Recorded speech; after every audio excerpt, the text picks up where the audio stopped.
Today I'm going to attempt to change the anode rod in my water heater. So 2 years back I got this anode rod, but I failed to replace because it was too tight to remove my old anode rod. So I was scared maybe I would break it, so I didn't attempt anymore. Now I got the new battery and I have a impact wrench. It should be easy, I believe. This time I'm going to go with this powered anode rod.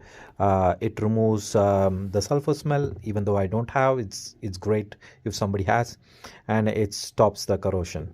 So this is like small, but your water tank is having water till the top, so you can see it would fit, and it is long. You can see from the thread it is outside, and it's not the regular 1/116th socket.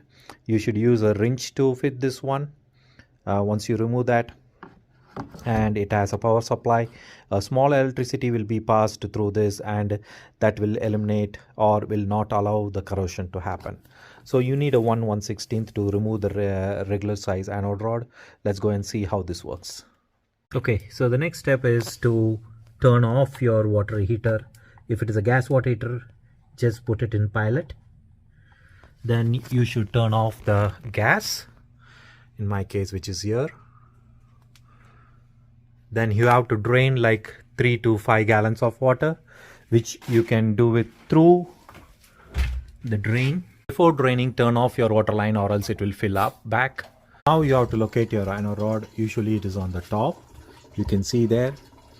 So you do not want this to get slipped. As you can see, mine, I did slip it a little bit, but it still fits. You need a 6-point socket. Do not go for a 12-point socket.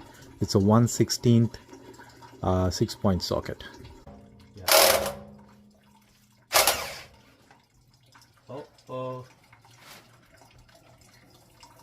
Even though I drained some of the water, some water is coming out.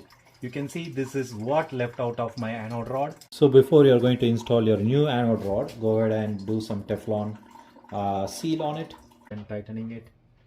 Just for few threads though, like then you can use your wrench to tighten it. So before powering my anode rod, I did check, I did open my water and checked for any leaks. So there is no leaks. So I'll go and connect this to power. So it's plugged in now. You can see the green light. It should come on if it is working. And the cord is pretty long, so you can tuck in if you do not want to be a trip hazard. And you can see there are 2 wires. One goes to the rod directly and the other one should be grounded. These screws are already in your water heater. Find those and you can screw it over there. So let's review this in 1 year and see how it works.